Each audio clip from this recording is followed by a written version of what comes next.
Hello viewers, welcome on the channel. इस video में हम टोपोलॉजिकल स्पेस में कंटिन्यूअस मैपिंग से रिलेटेड कुछ थ्योरम्स पढ़ेंगे। सो थ्योरम है हमारी, let f is a mapping from x to y and g is a mapping from x to y। f and g are continuous maps from a topological space x into a T2 space y. If a is equal to x belongs in x such that fx is equal to gx, then show that a is a closed set। यानी कि हमारे पास दो map हैं f और g जो x से y के अंदर हैं। y है वो हमारा T2 स्पेस है। एक सेट हमने a डिफाइन किया, x belongs in x such that fx is equal to gx, यानी सेट A के अंदर सिर्फ वही एलिमेंट आएंगे जिनके लिए f और g की इमेज सेम हो। तो हमने शो करना है कि A है वो हमारा एक क्लोज सेट होगा। तो चलिए प्रूफ देखते हैं। To show A is close, अब A को क्लोज शो करना है, इसके लिए हम ये भी शो कर सकते हैं A कॉम्प्लीमेंट इज ओपन, क्योंकि a set A is closed if and only if A complement is open set। अब A complement is open इसका मतलब क्या हुआ, that is x minus A is open set। अब यदि x minus A एक open set है, इसका मतलब that is x minus A is neighborhood of all its points, यानी कि x माइनस ए है वो इसके सभी पॉइंट्स का एक नेबरहुड है। अब इस x माइनस ए से हम एक आर्बिट्रेरी पॉइंट उठाएंगे और उसको उस आर्बिट्रेरी पॉइंट को कंटेन करने वाला मुझे एक ओपन सेट मिलेगा जो इस x माइनस ए के अंदर कंटेन होगा, और ये कंडीशन सभी पॉइंट्स के लिए सेटिस्फाई होगी, तब x माइनस ए एक ओपन सेट होगा। तो अभी इसका प्रूफ देखते हैं हम। Let A belongs in x minus a, यदि A x minus a के अंदर बिलोंग कर रहा है, this implies A does not belongs in A, यानी कि A हमारा x के अंदर तो है लेकिन A हमारा A के अंदर नहीं है, इसलिए A does not belongs in A। यदि A सेट A के अंदर नहीं है, अब सेट A क्या था, सेट A के अंदर वो सारे एलिमेंट्स थे जिनके लिए fx is equal to gx था। इसका मतलब क्या हो, यदि A हमारा A के अंदर नहीं है, this implies f of A is not equal to g of A। अब f of A और g of A दोनों डिस्टिंक्ट एलिमेंट्स हो गए। This implies f of A and g of A are two distinct elements of y, but y is T2 space. अब y है वो हमारा T2 space है, तो T2 स्पेस की हम डेफिनेशन यहाँ पे अप्लाई करेंगे कि there exist two open sets G and H such that f of A belongs in G and G of A belongs in H and G intersection H is equal to 5, यानी कि f of A वो G के अंदर belong करेगा, G of A है वो H के अंदर बिलोंग करेगा, और दोनों ओपन सेट्स का इंटरसेक्शन 5 होगा। अब ये कंडीशन हमें T2 स्पेस से मिली क्योंकि y हमारा एक T2 स्पेस था। अब देखो, since f and g are continuous map and g, h are open sets, then f और g हमारे कंटिन्यूअस मैपिंग्स हैं, g और h ओपन सेट है, तो f inverse g and g inverse h are open sets. अब ये दोनों open set होंगे जो कंटेन करेंगे किसको, कंटेनिंग ए। ये दोनों ओपन सेट होंगे जो हमारे एलिमेंट ए को अपने अंदर कंटेन करेंगे। अब यहां से F inverse ji intersection ji inverse H is open set containing A. यदि ये दोनों अलग अलग पॉइंट ए को कंटेन कर रहे थे और दोनों ओपन सेट थे, तो ओपन सेट का फाइनाइट इंटरसेक्शन भी एक ओपन सेट ही होता है। इसलिए जो ये वाला सेट बना हमारा एफ इनवर्स जी इंटरसेक्शन जी इनवर्स एच, ये भी एक ओपन सेट होगा जो पॉइंट ए को अपने अंदर कंटेन करेगा। अब हमने क्या प्रूव करना है कि ये जो ओपन सेट है ये हमारा x माइनस ए के अंदर कंटेंट हो जाए, क्योंकि ये ए को अपने अंदर बिलोंग करवा रहा है, और यदि ये इसके अंदर कंटेंट हो जाएगा तो x माइनस ए नेबरहुड हो जाएगा हमारा। चलिए अब आगे देखते हैं। वी प्रूव दैट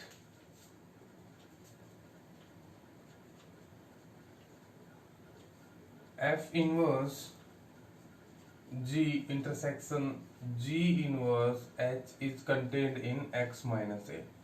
तो हमने लेट कर लिया z belongs to f inverse g intersection g inverse h be any arbitrary element. z हमने इस सेट से कोई आर्बिट्रेरी एलिमेंट दिखा ले लिया। अब z को हम x माइनस ए के अंदर लेके जाएंगे तो हमारा प्रूफ हो जाएगा कि ये कंटेन हो रहा है x माइनस ए के अंदर। अब देखो z अगर इस इंटरसेक्शन के अंदर है तो इसका मतलब z belongs in f inverse g and z belongs in g inverse h। ठीक है, अब यहां से मैं क्या लिख सकता हूं, this implies f of z belongs in g and g of z belongs in h, but g intersection h है वो हमारा फाई के इक्वल है। So this implies f of z is not equal to g of z। अगर ये दोनों equal नहीं है तो हमारा जो सेट A था उसके अंदर कौन से एलिमेंट थे, उनके अंदर वो x थे जिनके लिए fx is equal to gx होता है। लेकिन यहाँ पे z के लिए fz और gz दोनों इक्वल नहीं है, इसका मतलब ये जो z पॉइंट है वो बिलोंग नहीं करेगा हमारे सेट A के अंदर। अगर z A के अंदर बिलोंग नहीं कर रहा तो z कहाँ बिलोंग करेगा, this implies z belongs in x minus a। ठीक है, z हमारा x माइनस a के अंदर बिलोंग कर गया। अब देखो तो यहां से मैं क्या लिख सकता हूं, z belongs in f inverse g intersection g inverse h implies z belongs in x minus a। This implies f inverse g intersection g inverse h is contained in x minus a। ठीक है, यानी कि ये जो set था ये हमारा x minus ए के अंदर कंटेंट हो गया। A belongs in f inverse g intersection g inverse h और is contained in x minus a for any arbitrary a। हमने कोई आर्बिट्रेरी पॉइंट लिया था जिसके लिए हमें एक ओपन सेट मिल गया जो a को अपने अंदर कंटेंट करवा रहा है और खुद x माइनस ए के अंदर कंटेंट हो रहा है। तो यदि ये कंडीशन होती है तो इस कंडीशन से x माइनस ए है, सो x minus A is neighbourhood of a। लेकिन a हमारा आर्बिट्रेरी पॉइंट था तो x माइनस ए नेबरहुड हो जाएगा इसके सभी पॉइंट्स के लिए। सो x minus A is open set. अगर x माइनस ए ओपन सेट है तो this implies a is closed set. तो इस तरह से ही हमारी थ्योरम का प्रूफ हो जाता है। अब जो नेक्स्ट थ्योरम है वो क्या है वो देखते हैं। The next theorem is every compact subset of A T2 space is closed, यानी कि यदि X हमारे पास एक T2 स्पेस है, E यदि उसका कोई सबसेट है जो कॉम्पैक्ट है, तो हमें शो करना है कि E हमारा एक क्लोज सेट होगा। ठीक है, तो प्रूफ देखते हैं। Let X, T be a T2 space and E be any compact subset of X। ठीक है, तो टू शो क्या करना है,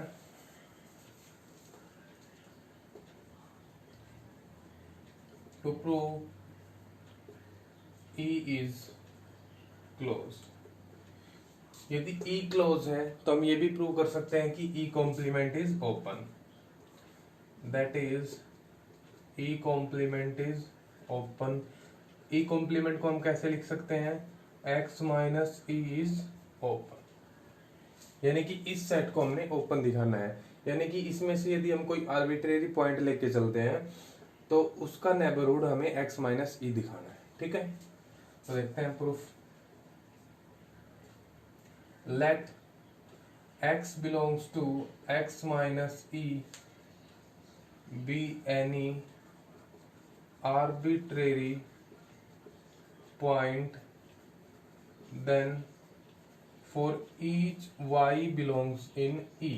अब देखना, ये हमारे पास E सेट था, इसके अंदर से मैंने उठाया y, और ये जो ये वाला रीजन है इसके अंदर से मैंने उठाया x।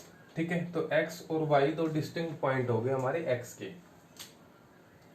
Then x and y are two distinct points of X, but X is T2 space। यदि X हमारा T2 space है, so there exist two open sets Gx and Hy such that X belongs in Gx, Y belongs in Hy and Gx intersection Hy is equal to 5। सो ये T2 space की definition से हमारे पास दो open set मिल गए Gx और Hy such that X belong in Gx and Y belongs in Hy, और दोनों का इंटरसेक्शन क्या होगा 5। यानी कि इस Y के लिए एक ओपन सेट ये मिल गया और एक X के लिए ओपन सेट ये Gx और ये Hy। ठीक है, अब मैंने एक कलेक्शन ले लिया Hy such that Y belongs to E। देखो, ये E के अंदर जितने भी एलिमेंट्स है, यानी कि जितने भी Y है, सबके लिए मुझे एक ओपन सेट मिलेगा। यदि मैं इन ओपन सेट्स की आर्बिट्रेरी यूनियन करूं तो मुझे E का एक ओपन कवर मिलेगा।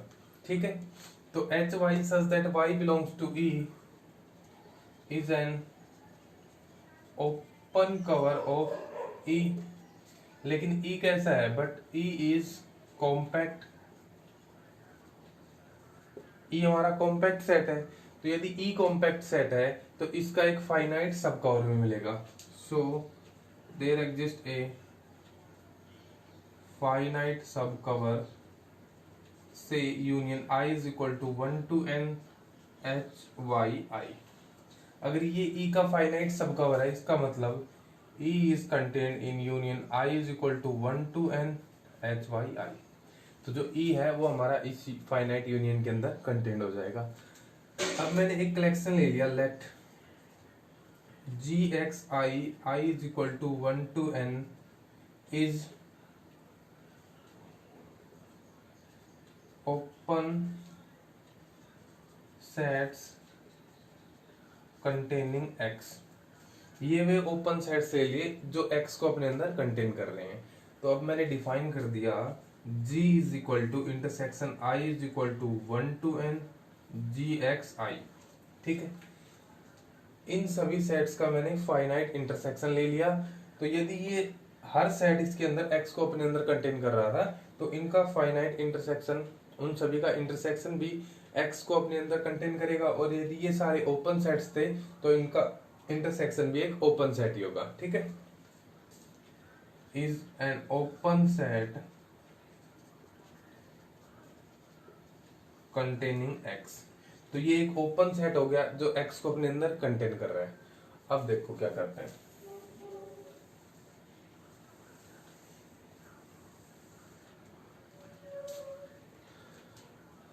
g की वैल्यू इसके इक्वल है, तो मैं लिख सकता हूं g is contained in g of x I.